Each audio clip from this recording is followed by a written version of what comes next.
plaisir qu'on se retrouve ce dimanche matin. Bonjour à tous. C'est une journée aussi un peu particulière puisque c'est aujourd'hui la fête des mères. Nous célébrons donc toutes les mamans, donc bonne fête à toutes les mamans.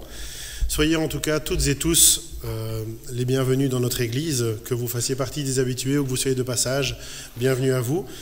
De même, bienvenue également à ceux qui nous retrouvent sur Internet, que ce soit pour suivre le culte en direct ou en différé, que vous puissiez partager cette communion fraternelle avec nous. Je vous propose à présent de débuter notre culte par un chant, le chant « Venez le célébrer ». Nous sommes en effet ici en ce dimanche matin pour célébrer notre Dieu, dont le Fils est venu offrir sa vie à la croix pour nous. Donc je vous invite à vous lever afin d'accompagner le groupe de louanges.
Quelle célébration nous venons de chanter ensemble. Que notre Seigneur reçoive donc tout notre amour. C'est d'ailleurs un bien faible retour face au sacrifice qu'il a accompli pour nous à la croix. À présent, je vous propose de nous incliner dans la prière afin de remettre ces moments dans les mains du Seigneur. Notre Père, en ce dimanche matin, nous nous tournons vers toi pour te célébrer et t'adorer. Nous voulons te remercier pour ces moments que tu nous donnes, en ce dimanche matin, de nous réunir en ta présence.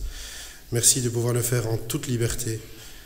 Nous nous remettons entre tes mains, Seigneur, pour que tu diriges ce culte. Nous te demandons de nous conduire, de bénir ces moments également, et de recevoir les louanges et les adorations qui te sont dues, Seigneur. Enfin, nous avons une pensée particulière pour nos frères et sœurs qui sont absents pour les raisons que tu connais, qui n'ont pas pu se joindre à nous, et nous te demandons également de les entourer et de les protéger. Veuille garder chacun de tes enfants ici-bas sur la terre. Amen. Alors en ce jour un petit peu particulier, donc en ce jour de fête des mères, je voulais tout naturellement lire un verset qui met à l'honneur une femme. Alors on ne le remarque pas toujours, mais en tout cas, dans la Bible, certaines d'entre elles ont une place très importante. Bien que parfois distraites, mais elles sont là et elles ont un rôle que Dieu leur a donné d'accomplir. Il y a donc de nombreux passages qui font référence à des femmes et nous allons lire un verset dans le livre qui porte d'ailleurs le nom d'une femme. Alors ça restera un petit peu la liste, il n'y en a plus que 2, et on va lire cette fois-ci un verset dans le livre de Ruth. Je vous invite donc à ouvrir votre Bible dans le livre de Ruth et nous allons lire 2 versets dans le premier chapitre, le chapitre 1. Les versets vont s'afficher. Donc je répète, Ruth chapitre 1, et nous lirons les versets 16 à 17. Ce sont 2 versets qui sont bien connus. Alors Ruth répondit, « Ne me pousse pas à te laisser, à repartir loin de toi. Où tu iras, j'irai. Où tu habiteras, j'habiterai. Ton peuple sera mon peuple, et ton Dieu sera mon Dieu. Où tu mourras, je mourrai, et j'y serai enterré. Que l'Éternel me traite avec la plus grande sévérité, si autre chose que la mort me sépare de toi. » Jusque-là. Cet extrait, qui est effectivement très connu, nous présente le choix que Ruth opère dans son cœur. Ruth n'est pas une Hébreuse, c'est une Moabite qui avait épousé un homme originaire de Juda. Les circonstances ont fait que malheureusement, dans cette famille, tous les hommes sont morts. Il ne reste plus que Naomi, donc la belle-maman, une veuve juive donc, et ses 2 belles-filles, originaires l'une comme l'autre du pays de Moab. Alors que Orpa, donc l'autre belle-fille, va faire finalement le choix de retourner retourner vers ses origines, Ruth, elle, prend la ferme décision de rester auprès de Naomi pour prendre soin d'elle. Plus important encore, elle va prendre la décision de suivre Dieu, le Dieu de son défunt mari. C'est un choix qui aura des conséquences positives sur sa vie, nous le verrons un petit peu plus tard. Je vous propose à présent de poursuivre avec le second chant, le chant intitulé « Jésus soit le centre ».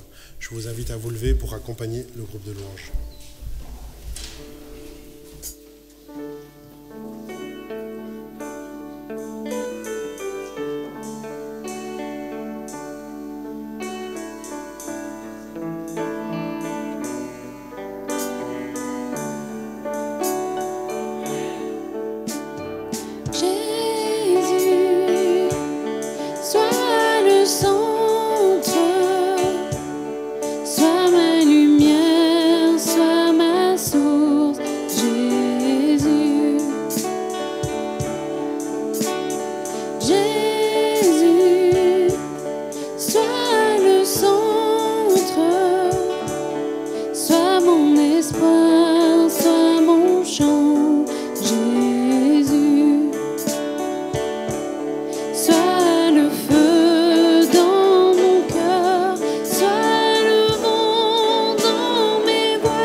Jésus soit notre guide. Oui, effectivement, que cette phrase soit ancrée au fond de nous, comme elle l'a été au fond du cœur de Ruth.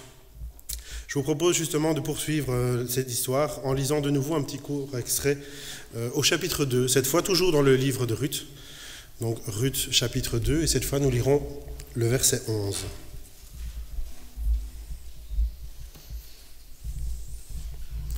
Donc Ruth 2, verset 11.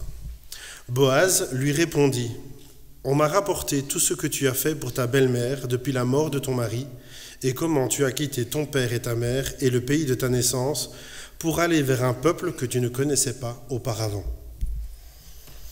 Après être revenue sur la terre de ses ancêtres, Naomi a conseillé Ruth d'aller glaner des épis après le passage des moissonneurs. Mais évidemment, pas dans n'importe quel champ, elle lui a conseillé certains champs. Ruth ne comprenait pas forcément, mais elle a suivi en tout cas les conseils que lui a prodigués sa belle-mère. Et on imagine bien que le travail devait être pénible. Vous imaginez passer après les moissonneurs pour aller récupérer quelques grains, quelques épis. Il devait en rester peu, mais en tout cas il en restait suffisamment pour subvenir à leurs besoins, à l'une comme à l'autre. Et puis elle finit par faire la rencontre de Boaz, qui a entendu parler d'elle, mais pas que d'elle.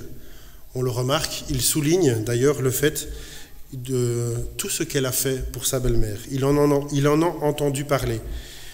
Et plus tard, dans le récit, touché par cette attention qu'elle a eue, il finira d'ailleurs par la prendre pour femme et lui offrir un confort auquel elle ne pensait plus avoir accès depuis le décès de son mari. Je vous invite à présent à chanter le chant « Près de toi ». Levons-nous afin d'accompagner le groupe de louanges.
Amen. Puissions-nous être tous tournés vers le Seigneur. Sa bénédiction suit toujours.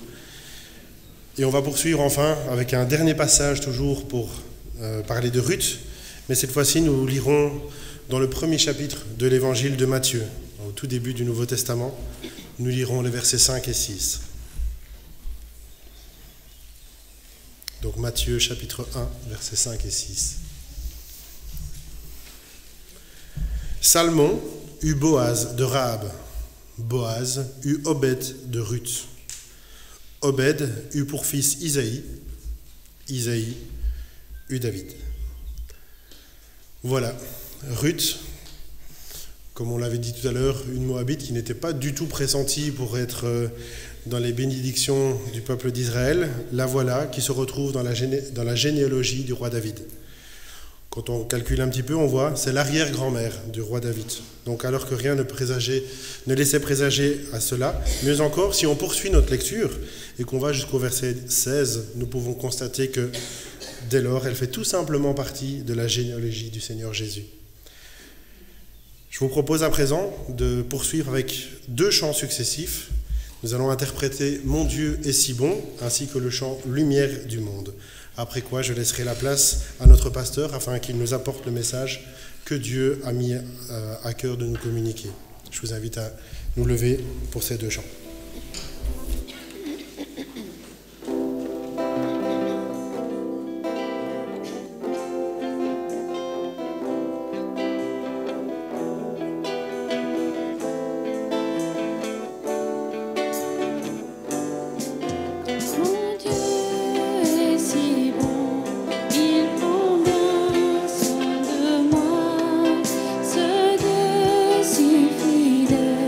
C'est tu qui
Chers frères et sœurs, chers amis, chers internautes, bonjour.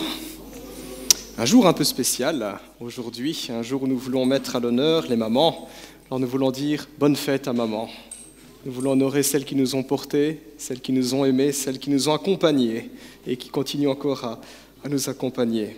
À l'occasion de cette fête, nous célébrons les mamans et puis de façon plus générale, nous voulons aussi mettre à l'honneur toutes les femmes toutes les femmes qui, par la grâce de Dieu, ont eu un impact et continuent à avoir un impact positif dans nos vies. Alors la fête des mères, tout comme la fête des pères, mais si on y viendra par la suite, rassurez-vous, la fête des mères n'a pas vraiment de racines chrétiennes, ce qui fait que parfois certains chrétiens sont mal à l'aise à l'idée de célébrer cette fête, ils ont peur de retourner dans le paganisme, et je trouve que c'est un petit peu dommage. Toutefois, je respecte le fait de vouloir rester biblique, mais d'un autre côté, il n'y a pas d'interdiction de célébrer les mamans dans la Bible. Je pense au commandement que l'Éternel nous a laissé, « Honore ton père et ta mère ». Et si notre société veut honorer les mamans, eh bien en tant que chrétien, pourquoi pas, allons-y aussi. Bénissons-les, célébrons-les. Nous voulons nous rappeler que Dieu tient en estime le rôle de maman. Un rôle qui est difficile, de plus en plus difficile aujourd'hui dans une société qui se déconstruit. Un rôle qui est difficile. Dieu honore également toutes les femmes, important de se le rappeler aussi, qu'elles soient mamans ou non. Je pense au récit de la création. Il y a quelque temps, on est en pleine préparation au baptême et on a revu toute l'histoire du salut. J'aime beaucoup le récit de la Genèse. Dans le récit de la Genèse, on voit que la création n'est pas complète tant que la femme n'est pas là. Voilà, désolé messieurs, mais c'est le cas. Genèse chapitre 2, verset 18, Dieu dit « Il n'est pas bon que l'homme soit seul ». Il constate « Il n'est pas bon que l'homme soit seul » et il crée la femme. C'est la cerise sur le gâteau. Elle est le couronnement de l'humanité créée à l'image de Dieu. 1 Corinthiens 11,7 nous dit que la femme est la gloire de l'homme. Donc, mesdames, vous êtes vraiment honorées par le Seigneur dès le début de la Bible. Extraordinaire. À l'occasion de cette fête, nous voulons ainsi nous plonger dans un texte qui rend hommage aux mamans et aux dames en général. Et ce texte se trouve dans la parole de Dieu, dans le tout dernier chapitre du livre des Proverbes. Nous allons donc ouvrir notre Bible en Proverbes 31 et nous lirons à partir du verset 10. Alors je vois que la Société biblique a mis un titre dans ma Bible, « Une femme de valeur ». Voilà, une femme de valeur. Donc, Proverbes chapitre 31, nous lirons les versets 10 à 31. Peut-être quelques mots avant de lire ce texte pour que nous puissions vraiment l'apprécier. Alors nous devons savoir que ce texte est un poème. Voilà, quoi de plus beau qu'un poème à la fête des mères, me direz-vous. C'est un poème. Alors c'est un poème un peu particulier. Il faut savoir que la poésie francophone n'a rien à voir avec la poésie hébraïque. Nous, les francophones, quand nous faisons des poèmes, ça rime. Et ce sont les sons qui riment. Il y a des rimes qui se suivent, qui s'embrassent, qui se croisent. Les Juifs, eux, quand ils font de la poésie, c'est les idées. C'est les idées qui se suivent, qui se croisent et qui s'embrassent. Alors, petite chose à savoir également, quand on lit ce poème, on ne sait pas le voir en français. Forcément, le texte a été traduit pour que nous puissions le comprendre. Mais il y a 22 versets dans ce poème. 22 versets, ou plutôt 22 vers. Pourquoi ? Eh bien parce que dans l'alphabet hébraïque, il y a 22 lettres, 22 consonnes exactement. Voilà, c'est un drôle d'alphabet, mais c'est comme ça. Et donc chaque vers commence par une lettre de l'alphabet hébraïque. On ne sait pas le voir en français, je ne vais pas vous le lire en hébreu, ni vous l'afficher en hébreu, vous n'allez rien comprendre, mais c'est important de le savoir que quand ce poème a été écrit, c'est avec beaucoup de délicatesse, avec des idées qui se croisent, qui s'embrassent, et en étant rythmé par l'alphabet hébraïque. Sachant ceci, nous allons lire ce poème qui est une ode ou un hommage à la femme de valeur. Voici ce que nous lisons. « Qui trouvera une femme de valeur ? Elle vaut bien plus que des perles. » Ah, c'est la perle rare. « Le cœur de son mari a confiance en elle et c'est tout bénéfice pour lui. Elle lui fait du bien et non du mal tous les jours de sa vie. Elle se procure de la laine et du lin et travaille d'une main joyeuse. Pareille à un navire marchand, elle rapporte ses provisions de loin. Elle se lève alors qu'il fait encore nuit, et elle donne la nourriture à sa famille et ses ordres à ses servantes. Elle pense à un champ et elle l'achète. Avec le fruit de son travail, elle plante une vigne. Avec la force en guise de ceinture, elle affermit ses bras. Elle constate que ce qu'elle gagne est bon. Sa lampe ne s'éteint pas pendant la nuit. Elle file elle-même la laine, elle tisse elle-même les habits. Elle ouvre ses bras aux malheureux, elle tend la main aux pauvres. Elle ne redoute pas la neige pour sa famille, car chacun y est habillé de cramoisi. Elle se fait des couvertures, elle a des habits en fin lin et en pourpre. Son mari est reconnu aux portes de la ville lorsqu'il siège avec les anciens du pays. Elle fait des chemises et les vend, et elle livre des ceintures aux marchands. La force et l'honneur, voilà ce qui l'habille. Elle rit en pensant à l'avenir. Elle ouvre la bouche avec sagesse, et un enseignement plein de bonté est sur sa langue. Elle veille à la bonne marche de sa maison, elle ne mange pas le pain de la paresse. Ses fils se lèvent et la disent heureuse, son mari aussi, et ils chantent ses louanges. Bien des femmes font preuve de valeur, mais toi, tu leur es à toute supérieure. Beau compliment, hein, ça. La grâce est trompeuse et la beauté est illusoire. C'est de la femme qui craint l'Éternel qu'on chantera les louanges.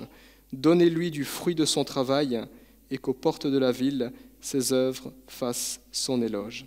Amen. Nous voulons prier. Je vous invite à vous courber. Notre Dieu, en ce jour où nous mettons à l'honneur les mamans et toutes les femmes en général, nous voulons, Seigneur, regarder à toi et nous voulons nous mettre à l'écoute de ce que tu désires nous dire. Rends-nous encore attentifs, Seigneur, à ta parole et donne-nous, Seigneur, de retirer des enseignements et des encouragements pour nous-mêmes et pour nos vies. Cela pour ta gloire, au nom de Jésus. Amen. Voilà, nous venons de lire ici un poème qui nous décrit la femme de valeur. Voilà, d'après la Bible, ce à quoi ressemble une telle femme. Vous avez en quelque sorte le top modèle féminin biblique. D'ailleurs, une petite parenthèse, j'ai beaucoup apprécié que dans sa présidence, Philippe nous parle de Ruth. Alors, on ne le voit pas non plus dans nos Bibles en français, puisqu'on a revu l'ordre des livres bibliques, en particulier dans l'Ancien Testament. Mais pour ceux qui le savent, dans la Bible hébraïque, le livre de Ruth est le livre tout de suite après le livre des Proverbes. Donc, vous avez le poème de Proverbe 31 qui nous dit « Voilà à quoi ça ressemble une femme de valeur ». Et puis, vous avez la Bible qui nous dit « Histoire de Ruth ». La femme de valeur par excellence dans l'Écriture, la femme qui est celle qui fait confiance en l'Éternel, qui s'en remet à lui, malgré les difficultés, malgré les épreuves, et qui malgré tout est protégée, qui malgré tout est bénie, et qui malgré tout devient une source de bénédiction dans des proportions extraordinaires. Ruth, qui est l'ancêtre de Jésus-Christ. Voilà, je ferme la parenthèse pour faire le parallèle entre le texte que nous avons lu ce matin et l'exemple de Ruth. Nous trouvons ici donc un exemple de ce à quoi ressemble une femme qui craint le Seigneur.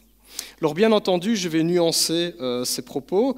Il ne faut pas perdre de vue qu'il s'agit d'une description qui s'inscrit dans un contexte précis. Et le contexte, c'est le Proche-Orient ancien. On est en Israël dans l'Antiquité. Aujourd'hui, on est en Belgique au XXIe siècle. La culture a changé, les mœurs ont changé, la place de la femme a changé.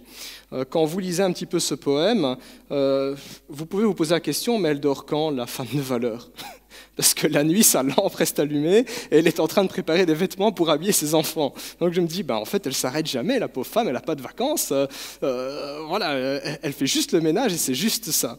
Donc très important de comprendre qu'on a affaire à un texte, c'est de la poésie qui rend hommage au courage d'une femme de valeur. On n'est pas dans quelque chose de littéral. Et puis, il faut le comprendre aussi dans le contexte de la culture où la place de la femme n'était pas forcément au travail comme on le verrait aujourd'hui, mais à la maison. Alors, comment comprendre ce texte quand on le lit ? Est-ce qu'on doit le comprendre littéralement ? Enfin, messieurs, je ne vous conseille pas, vous allez avoir des problèmes avec madame. Ce n'est pas un texte qui se comprend, mais quand on lit cette description, une question peut peut-être nous guider pour pouvoir puiser les enseignements de ce texte. C'est se poser la question, qu'est-ce qui motive une telle femme ? Qu'est-ce qui se passe dans le cœur d'une telle femme pour que dans les circonstances de son époque et dans l'endroit où elle vivait, elle agisse comme ça ? Qu'est-ce qui se passait dans son cœur ? Et ça peut interpeller aussi nos sœurs, se dire, mais tiens, moi où j'en suis, ai-je de même motivation ? Ces motivations s'exprimeront différemment aujourd'hui, en Belgique, au XXIe siècle, mais il y a une constante qui est là. Comment vais-je vivre la crainte de Dieu, la confiance en Dieu, la manière dont je vais puiser ma force en lui dans mes circonstances particulières ? Alors cette parole du Seigneur, ce poème est extrêmement riche. Je ne prétends pas y faire justice ce matin, excusez-moi, peut-être qu'on aura l'occasion d'aller plus loin dans les années qui viennent, mais j'aimerais attirer juste votre attention sur 3 observations qu'on peut tirer de ce texte. 3 observations qui, je l'espère, vous encourageront, mesdames en particulier. La première observation est la suivante, elle est assez évidente. C'est la femme qui craint Dieu qui est célébrée. C'est la femme qui craint Dieu qui est célébrée. Bien des qualités sont appréciables chez les femmes. Je ne parle pas des défauts. Voilà. Bien des qualités sont appréciables chez les femmes. Messieurs, vous en savez quelque chose. Si vous êtes mariés, eh bien, à un moment donné, vous avez été séduits. Il y a des qualités qui vous ont plu. En général, pour nous les hommes, c'est tout d'abord la beauté qui nous attire, mais pas que, on va quand même un peu plus loin. L'intelligence, peut-être, le courage. Malgré tout ce qu'elle a enduré ou tout ce qu'elle fait, c'est extraordinaire. On est admiratif devant cela. La joie de vivre, le côté créatif, que sais-je. Souvenez-vous quand votre cœur s'est emballé, il y a quelque chose qui vous a plu. Bien des qualités sont appréciables chez une femme, mais d'après la Bible, si nous ne devions retenir qu'une seule qualité, si nous ne devions choisir qu'une seule qualité, celle qui serait déterminante, c'est la crainte de Dieu, la relation qu'elle a avec Dieu. Voilà la seule qualité qui, d'après la Bible, est déterminante. Ça ne veut pas dire que les autres qualités ne sont pas importantes et qu'on peut les mettre à la poubelle. Pas du tout, elles ont leur importance. Mais j'oserais dire que la crainte de Dieu, avoir Dieu dans sa vie, ça sublime tout le reste. C'est un petit peu comme quand on regarde un tableau. Si un jour vous allez dans un musée, si vous aimez ça, bien s'il y a une panne de courant dans le musée, vous ne verrez pas grand-chose. L'œuvre d'art, elle est là, elle vaut peut-être 100 millions d'euros, mais vous ne la voyez pas, vous ne pouvez pas pleinement l'apprécier. Même si elle est là, elle est devant. Bien, la crainte de Dieu, la présence de Dieu est un petit peu la lumière qui rend visible tout le reste, qui le sublime, qui va magnifier chacun des détails de cette œuvre d'art. Voilà ce que fait la crainte de Dieu, la présence de Dieu dans la vie d'une femme. Au verset 30, le poème dit ceci, « La grâce est trompeuse et la beauté illusoire ».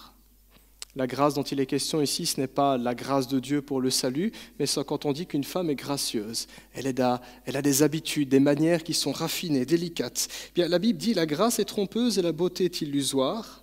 C'est de la femme qui craint l'Éternel qu'on chantera les louanges, qu'aux portes de la ville, ses œuvres fassent son éloge.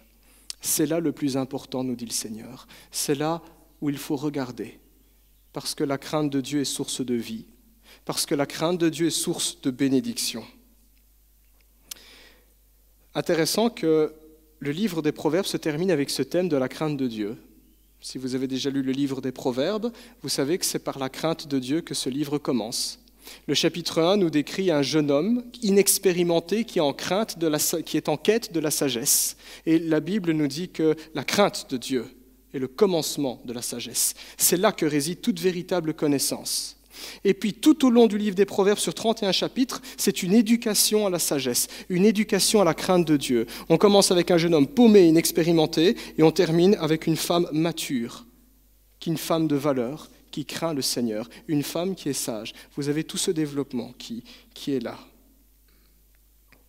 La crainte dont il est question ici n'a rien à voir avec la peur ressentie face à un danger ou face à un personnage qui serait terrible, mais c'est plutôt la crainte respectueuse que nous éprouvons lorsque nous sommes devant un dignitaire, comme lorsque nous sommes devant quelqu'un qui est honorable, un roi, un président, un prince, un empereur, un ministre.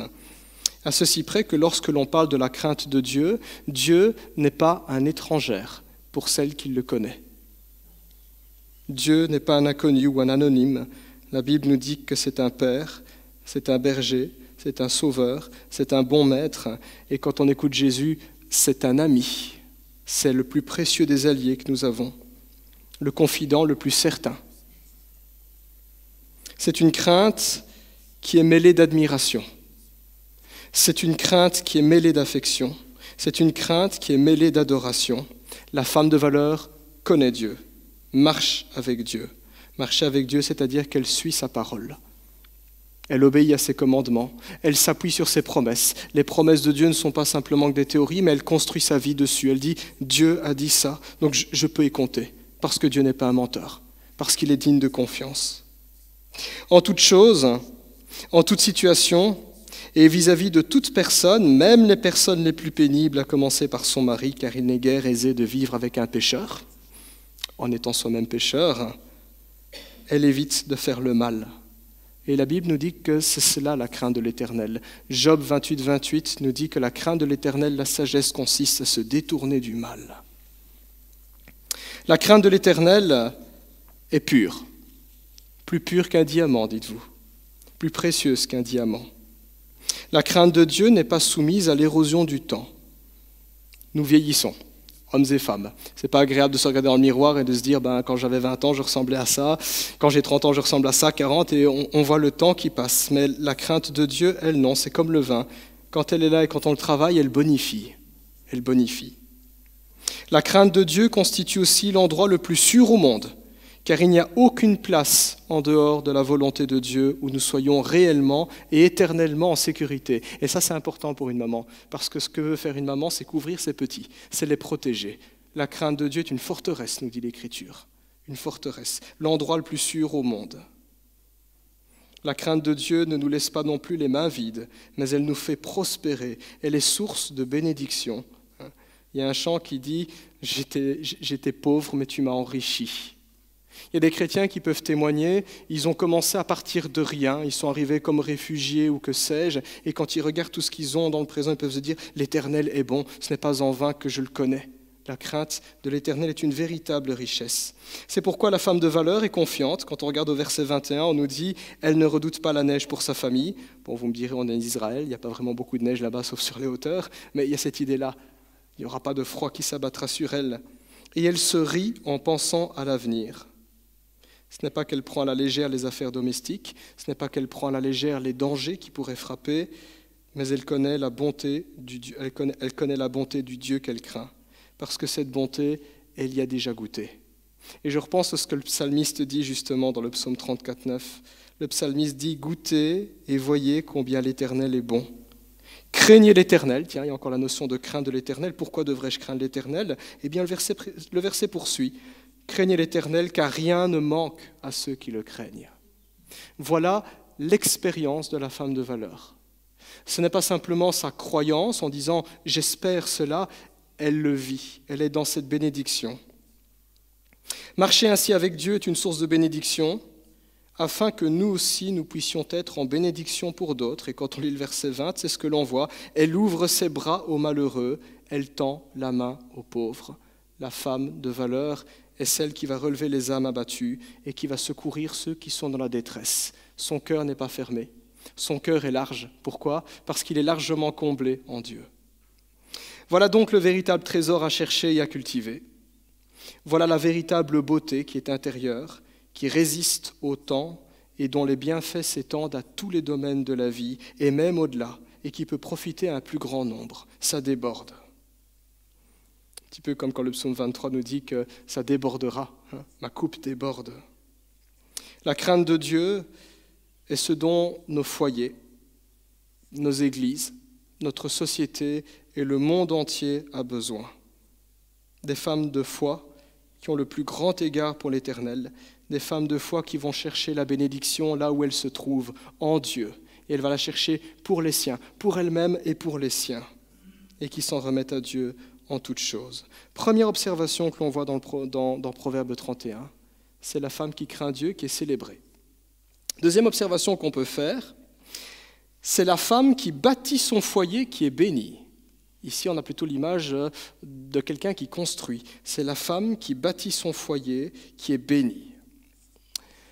Les travailleurs savent bien que des heures de travail, des années de travail parfois peuvent être gâchées juste par quelques secondes d'inattention ou par un brin de malveillance.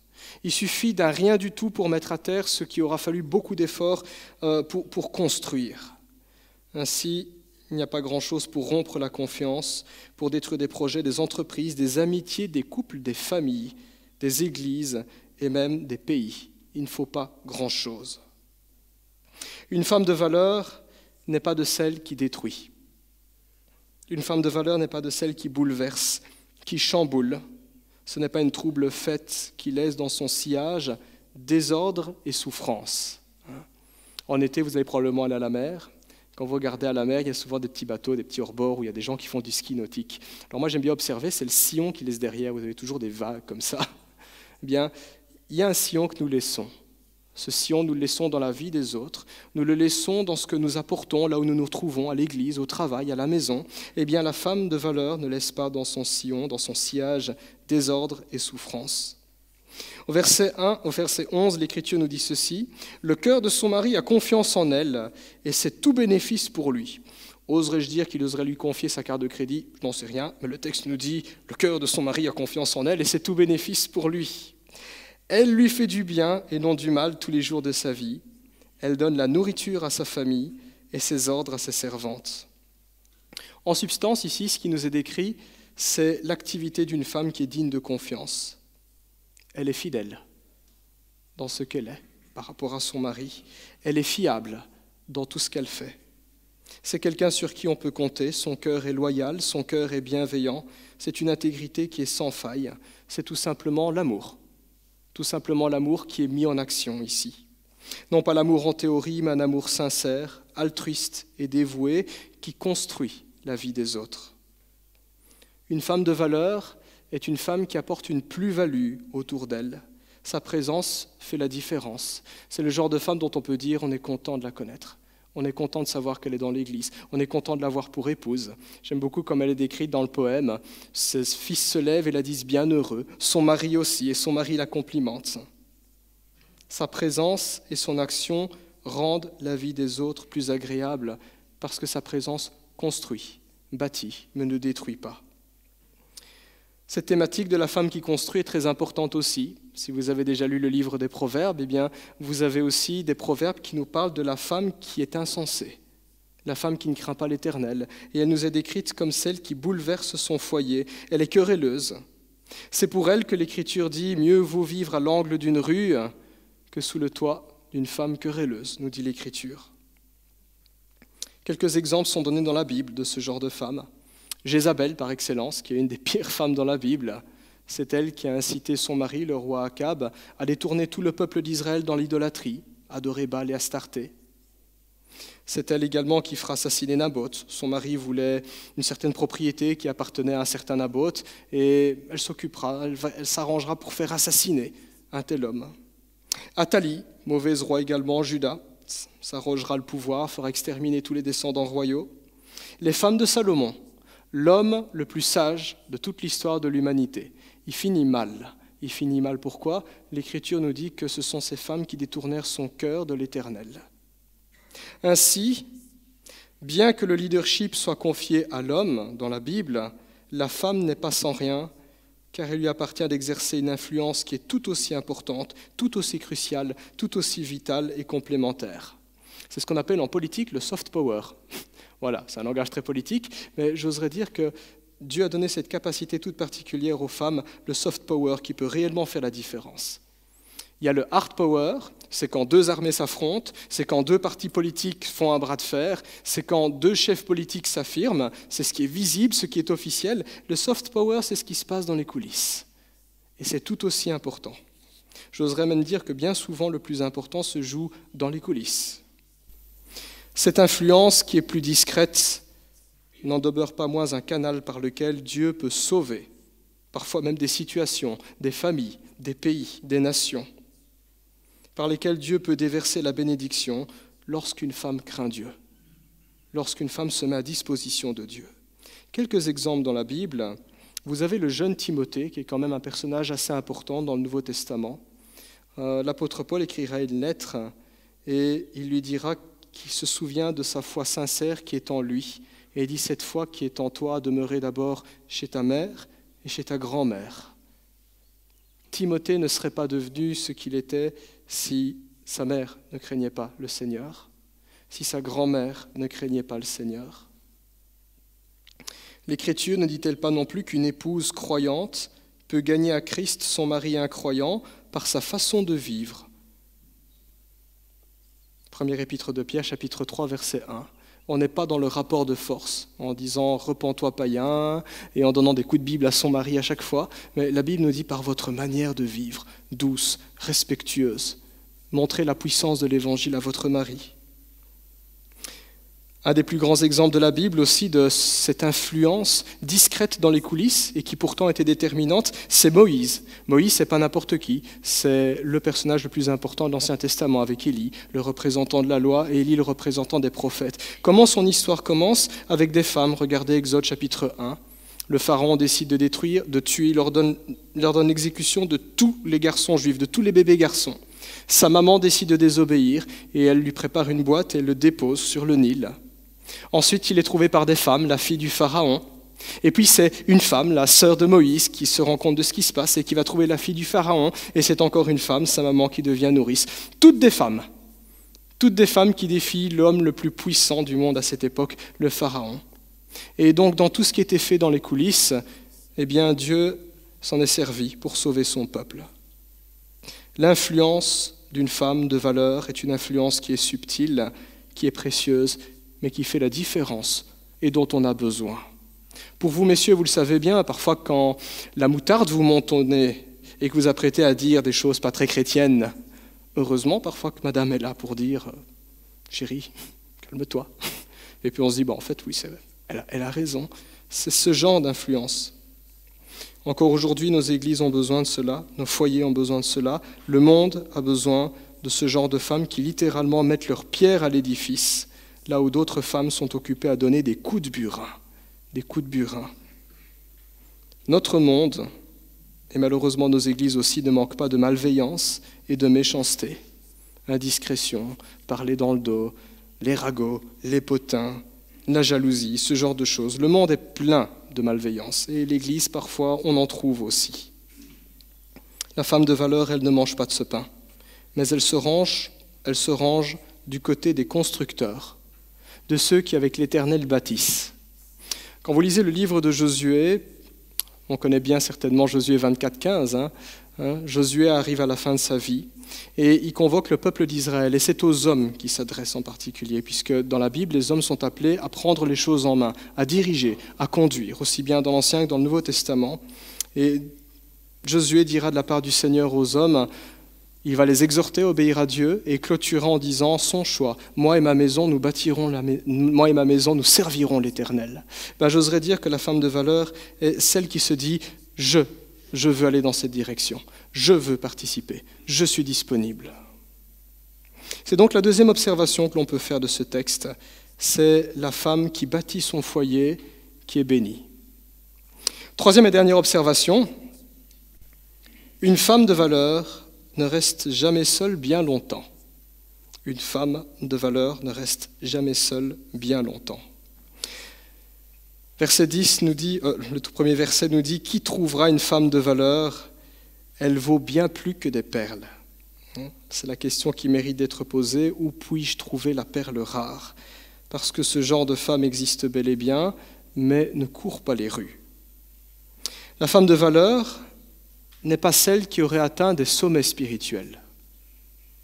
La femme de valeur n'est pas celle qui a tout plein de diplômes d'école biblique, mais la femme de valeur est tout simplement celle qui s'efforce d'avancer avec Dieu, qui a choisi la bonne direction et qui maintient cette direction là où elle se trouve, là où elle a été appelée par le Seigneur. C'est plutôt l'attitude de cœur, c'est plutôt l'orientation générale de sa vie, une orientation qui plaît à Dieu.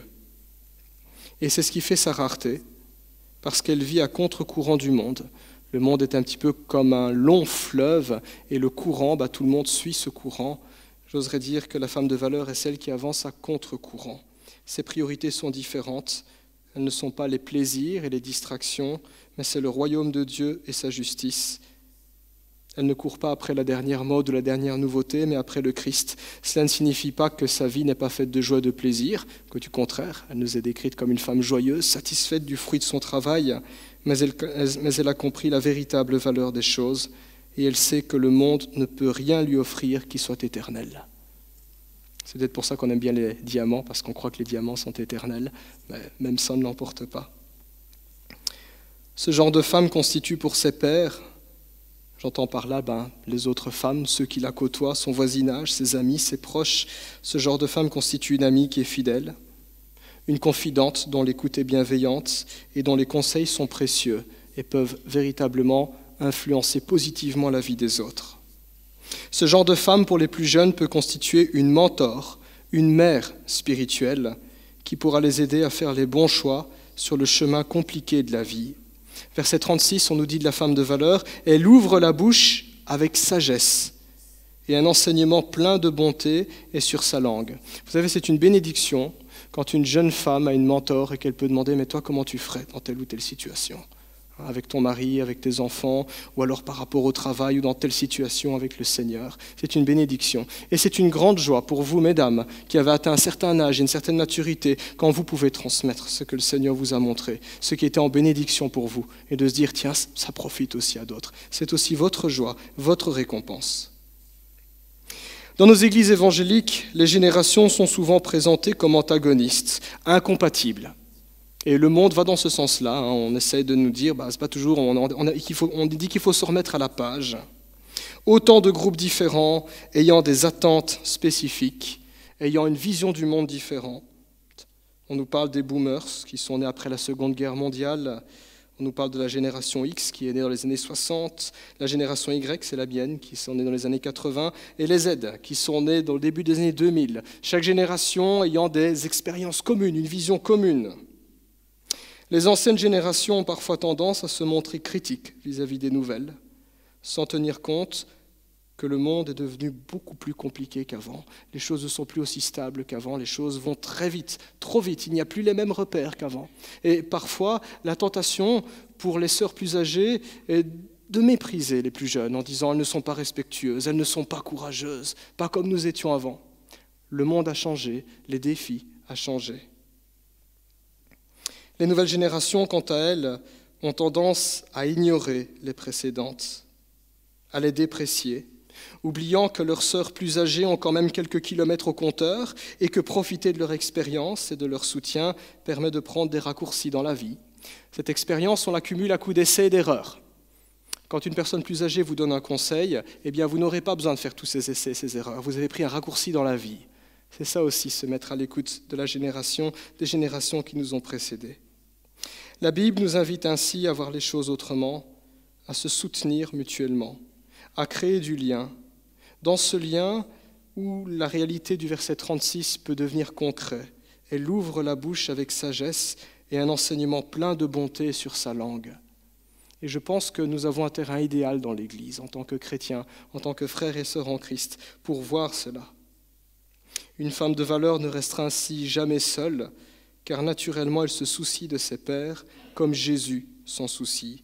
Et sa compagnie sera recherchée par les plus jeunes qui craignent également le Seigneur. J'aime dire que le Saint-Esprit reconnaît le Saint-Esprit. Je veux dire par là que lorsque l'Esprit de Dieu agit chez une personne, naturellement elle reconnaît là où l'Esprit de Dieu agit sur une autre personne. On se rapproche. Chères sœurs qui connaissez le Seigneur depuis bien longtemps, ne cédez alors pas à la tentation de vous irriter contre le manque d'expérience de vos cadettes. J'ai conscience que parfois ça peut être très irritant et on a la tentation de dire « mais quelle bande de biesse ». Aimez-les. Aimez-les comme Jésus les aime et priez pour elles, sachant que vous-même vous avez été jeunes et vous avez fait des erreurs. Et quand vous étiez jeunes, les personnes plus âgées disaient que vous étiez biesse aussi. Intéressez-vous vraiment aux jeunes, franchement, intéressez-vous aux jeunes. Pas se plaindre des jeunes, c'est pas constructif se plaindre, on va aboutir à rien du tout. Intéressez-vous à ce qu'ils vivent. N'attendez pas forcément que les jeunes fassent le premier pas. Ils devraient le faire, c'est la moindre des politesses, j'en ai conscience. Mais parfois ils ne se sentent pas assez à l'aise ou ne se sentent pas assez aimés, ou même dans l'église. Alors donnez l'exemple. Allez vers elles, encouragez-les, montrez-les par votre manière d'être que suivre Jésus, ça en vaut la peine, que ça marche. Montrez-leur par votre exemple et donnez-leur envie d'être chrétiens. Chères sœurs qui êtes plus jeunes, qui en êtes au début de votre vie chrétienne ou simplement au début de la vie, les études, la fin des études, le premier job, fiancé, petit copain, etc., ne méprisez pas vos sœurs plus âgées. Elles ont été jeunes avant vous et ce sont des sentiers qu'elles ont déjà parcourus, franchement. Et puis rappelez-vous une chose, vous serez comme elles. Vous serez comme elles, vous aurez peut-être une béquille, une canne ou que sais-je. Vous serez comme elles plus tard. Alors puisque nous serons traités comme nous aurons traité les autres, nous dit l'Écriture, autant s'assurer dans le présent en étant gracieux. En allant vers nos aînés, en apprenant à les connaître, en priant pour elles, en osant de temps à autre demander un avis, un conseil, et parmi elles vous découvrirez certainement de véritables mères spirituelles qui seront une bénédiction pour vous, par leur amour, leur soutien et leur prière. Alors j'ai conscience qu'il y a la manière de faire, c'est vrai, on ne va pas dire le dimanche matin « Bonjour, pourquoi je peux prier pour toi, tu peux prier pour moi pour ça ?» Pourquoi pas? Mais en venant par exemple à la réunion de prière le mardi soir, ça peut être une piste, je ne dis pas que c'est la seule piste, mais quand quelqu'un autour de la table dit « Priez pour moi s'il vous plaît pour tel ou tel sujet », si c'est une personne âgée et que vous êtes un peu plus jeune, eh bien, demandez des nouvelles en disant « Je me souviens, tel jour tu avais demandé qu'on prie pour toi, comment ça va maintenant ?» Intéressez-vous à ce qu'elle vit et pareillement partagez ainsi. C'est comme ça que des liens naissent aussi dans l'Église. En conclusion, devant le top modèle spirituel décrit en Proverbe 31, Des sœurs pourraient peut-être sans doute se décourager en disant qu'elles ne sont nulle part sur le plan de la foi. Sachez alors, mes sœurs, que ce qui est grandiose dans ce poème, ce n'est pas la femme de valeur qui se montre ultra performante, quitte à ne pas dormir pour tisser du linge pour ses enfants, mais ce qui est grandiose dans ce passage, c'est l'Éternel qui donne la valeur à cette femme et qui lui donne la force et l'envie d'entreprendre. Et ce Seigneur, mes sœurs, est aussi votre Seigneur, et vous pourrez toujours compter sur lui. C'est là la véritable valeur, c'est là le véritable trésor, c'est là la source de toute bénédiction. Dieu dans votre vie. Notre souhait qu'il en soit ainsi pour vous. Que le Seigneur vous bénisse. Amen. Je vous invite à prier. Merci pour ta parole, la Bible, Seigneur. Merci pour les mamans, merci pour les épouses, merci pour toutes les femmes et pour toutes nos sœurs. Seigneur, c'est toi qui les as créées, c'est toi qui les as placées dans notre Église, sur ce chemin et dans ce monde. Et nous voulons encore nous émerveiller, Seigneur, en ce jour, quand toi tu as dit que ce que tu as créé est parfait et que tout est très bon. Nous voulons, Seigneur, te demander de bénir toutes nos sœurs, là où elles se trouvent, dans leur foyer, dans leur travail, dans leurs études, dans leur foi. Nous voulons te demander, Seigneur, d'être leur force. Nous voulons te demander, Seigneur Dieu, d'être leur guide, d'être leur conseiller. Que tu les bénisses, parce que nous savons, Seigneur, que quand les femmes sont bénies, nous aussi nous sommes bénis. Alors nous appelons à la bénédiction dans le nom de Jésus-Christ. Nous prions aussi, Seigneur, pour toutes nos sœurs qui souffrent d'une manière ou d'une autre. Nous prions aussi, Seigneur, pour les frères et sœurs qui auraient peut-être perdu leur maman, une grande maman. Seigneur, nous te demandons aussi une œuvre de consolation, que tu fortifies, que tu bénisses. Seigneur, en ce jour, nous te rendons grâce, sachant que tes promesses sont certaines et que tes promesses s'accomplissent aussi par le biais des femmes. Gloire à toi alors, Seigneur, pour ta sagesse et pour la manière dont tu te glorifies. Amen.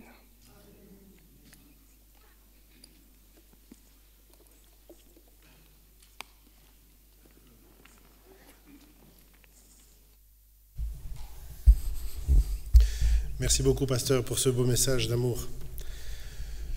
Afin de nous rendre tout doucement vers la Sainte Seine, le repas du Seigneur, je vous propose de chanter le chant « Seigneur, par ta clarté ». Je vous invite à vous lever.